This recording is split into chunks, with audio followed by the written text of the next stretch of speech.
In 2016, the Nobel Prize in Medicine went to a man who spent most of his career staring at yeast. Not mice, not human volunteers, yeast, the same stuff sitting in your fridge for making bread. And what he found inside those cells is the closest thing science has to an explanation for why some 60-year-olds hike mountains while others need a handrail to get up their own stairs. He didn't find a drug, he didn't find a supplement. He found a switch that was already inside you the day you were born, and the reason you've probably never felt it working is almost embarrassingly simple. I want to walk you through this honestly because the internet turned this discovery into a circus. You've seen the videos: fast 16 hours, reverse aging; fast 3 days, reset your immune system. Some of that holds up beautifully.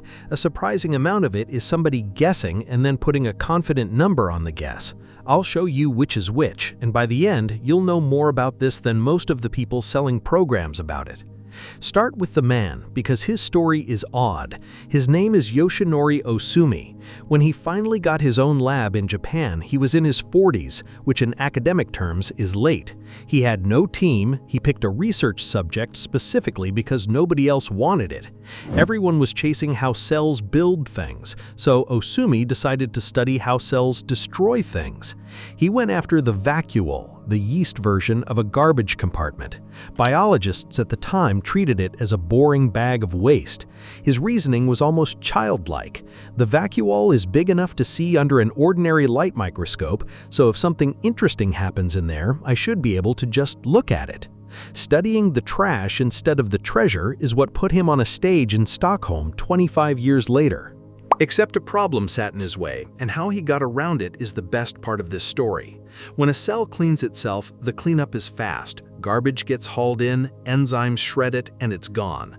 Under a microscope, you see nothing because nothing sticks around long enough to be seen. He was trying to photograph something that vanished on arrival. So he cheated. He used yeast bred without the enzymes that do the shredding. He broke the garbage disposal on purpose. Now the trash had somewhere to go and nothing to destroy it. Then he starved the cells, moving them out of their nutrient broth into a medium with nothing in it. Within about an hour, tiny spheres started appearing inside the vacuoles. Within 3 hours, the vacuoles were packed with them, jittering around in that random twitchy motion you see under high magnification. He was watching a cell haul its own damaged parts into a holding tank one bundle at a time, visible only because he had jammed the machine at the last step. His 1992 paper is where he names them autophagic bodies. Sit with what that means for a second. The starving cell did not shut down and wait for food, it went shopping in its own basement.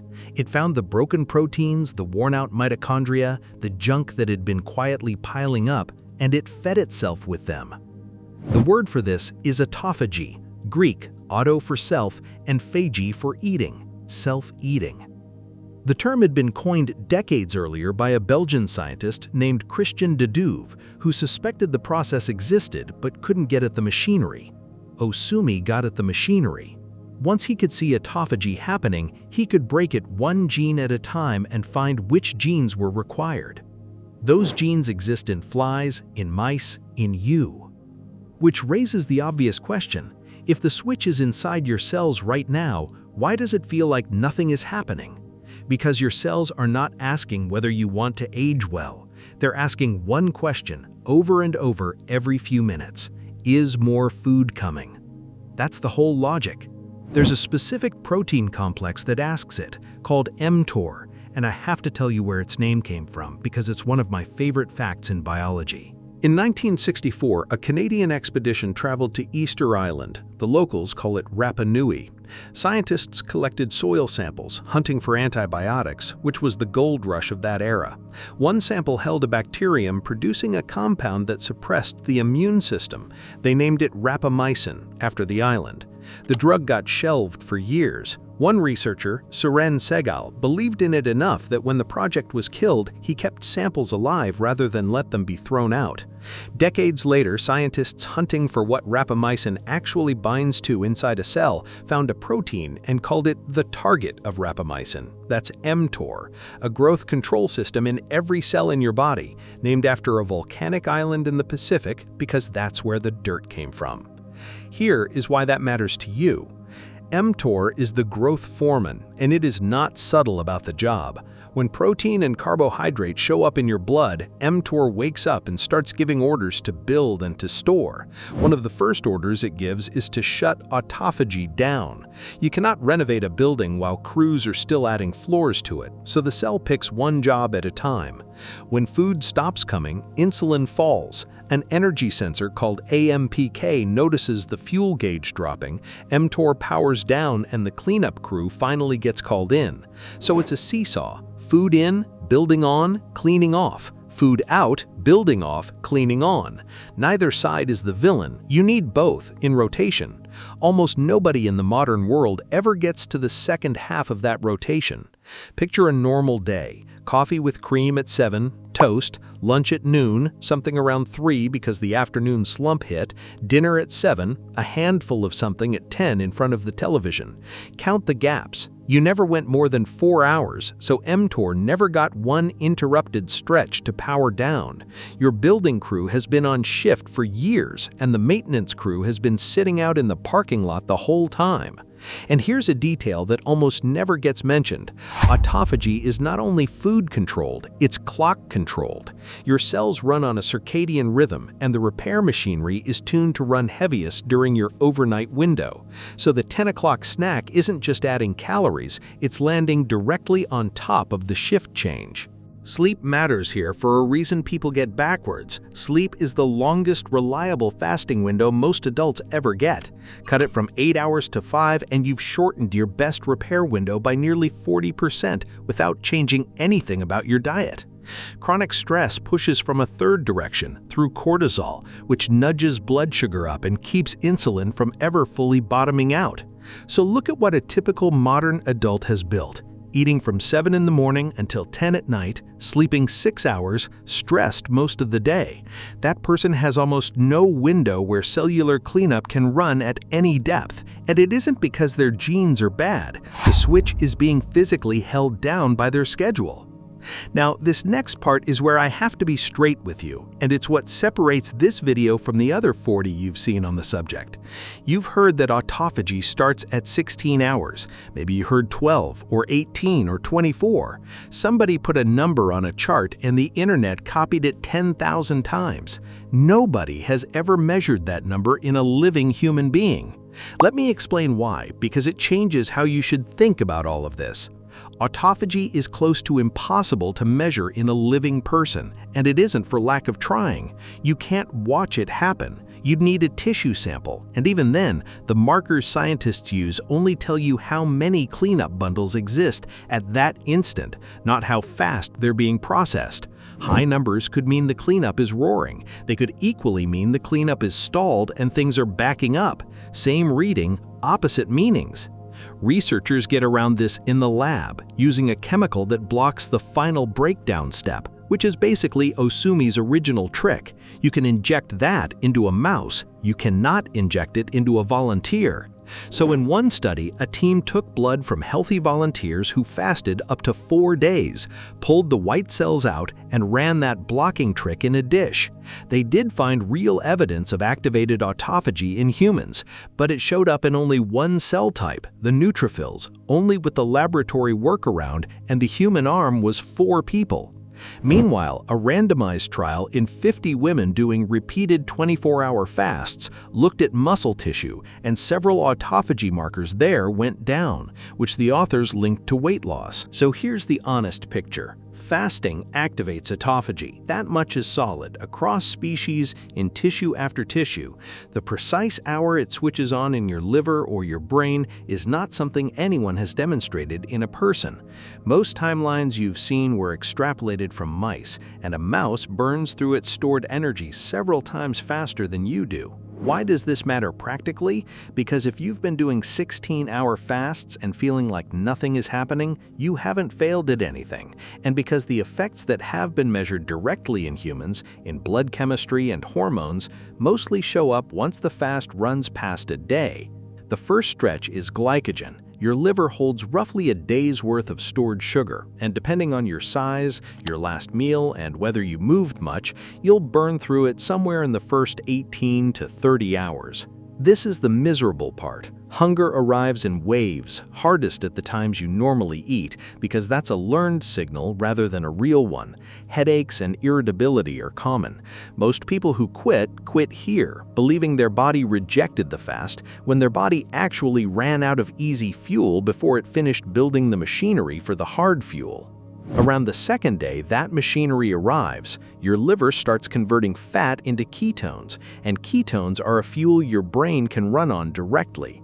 This is where people report the switch flipping. The gnawing hunger softens and focus sharpens, which is simply a fuel transition completing. The hormone shift is measurable and bigger than most people expect. In a controlled study of 9 healthy men, 2 days without food raised 24-hour growth hormone output roughly 5-fold. Growth hormone is doing something specific here, protecting lean tissue while pushing fat into circulation for fuel. By day 3, ketones are near their peak, and this is where most people describe feeling oddly steady rather than depleted. Now here's the twist that almost no video covers, and it's the most useful thing I can hand you today. In the mouse research on prolonged fasting and stem cells, the regeneration did not happen during the fast. It happened when the animals ate again. The fast cleared out old, damaged cells. The refeed triggered the rebuild.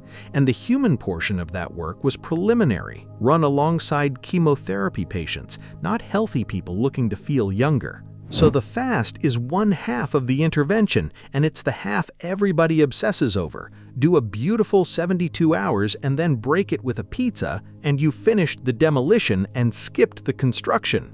So let's talk about doing this properly. Preparation starts about a week out, not the night before. The biggest predictor of a smooth fast is whether your body already knows how to burn fat. If you've eaten carbohydrate every 3 hours for a decade, dropping straight into 72 hours is like signing up for a marathon having never jogged.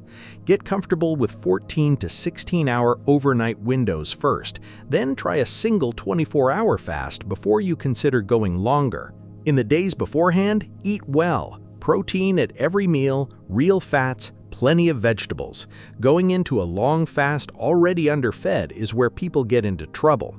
During the fast, water alone is not enough, and this is the mistake that turns a fast into a bad experience.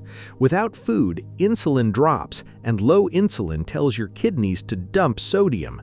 You lose salt, potassium, and magnesium in a way you don't when eating. That's where the headaches, the lightheadedness, and the calf cramps come from.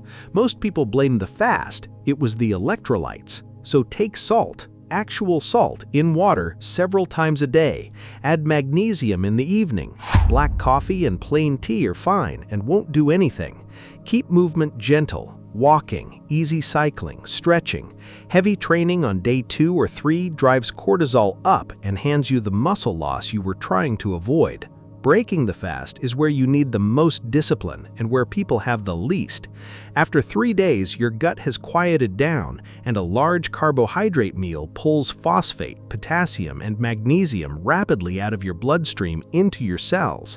In malnourished patients, that pattern has a name, refeeding syndrome, and it can affect the heart. You are not in that category after 72 hours if you were healthy going in, but the direction of travel is the same, and there's no reason to flirt with it. Break gently, something small like broth, a few eggs, some cooked vegetables. Wait an hour, then eat a normal meal. Now, who should not do this? This list isn't a formality. Anyone with a history of anorexia, bulimia, or restrictive eating that turned compulsive. A structured fast can reopen that door, and the risk outweighs anything on offer here. Anyone pregnant or breastfeeding, anyone underweight, and teenagers. Anyone with type 1 diabetes or taking insulin or sulfonylureas, where a long fast can drop blood sugar dangerously. Anyone on blood pressure medication, because blood pressure often falls during a fast and your current dose may suddenly be too much. Anyone with advanced kidney or liver disease or heart rhythm problems. If you take prescription medication, this is a conversation with your doctor, not a decision from a video. One more piece of honesty, because I promised the real picture. There's an assumption that a long fast lowers inflammation. In a 2025 study of medically supervised water-only fasting, inflammatory markers went up during the fast, including C-reactive protein and platelet activity. A look back at more than 1,400 people doing supervised fasts showed the same pattern in C-reactive protein. Researchers think this is likely a temporary stress response rather than damage, and that same study found real benefits, including reduced circulating amyloid proteins. But anyone telling you a long fast is purely anti-inflammatory is telling you something the measurements don't support. You also don't need 72 hours to touch this system. Spermidine, a compound in wheat germ, aged cheese, mushrooms, and natto, triggers autophagy in the lab and extended lifespan in yeast, flies, and worms. Exercise pushes on the same pathway, and so does a consistent overnight window. If you take one thing from today, take the seesaw. Your cells cannot build and repair in the same moment, and most of us have spent 20 years on the building side without coming down. This is educational information, not medical advice. Talk to your doctor before fasting longer than a day. If this video was informative, comment yes below. That motivates us to produce more videos like this. Subscribe for the honest version of health science, and share this with whoever you know who's been fasting for months wondering why nothing changed.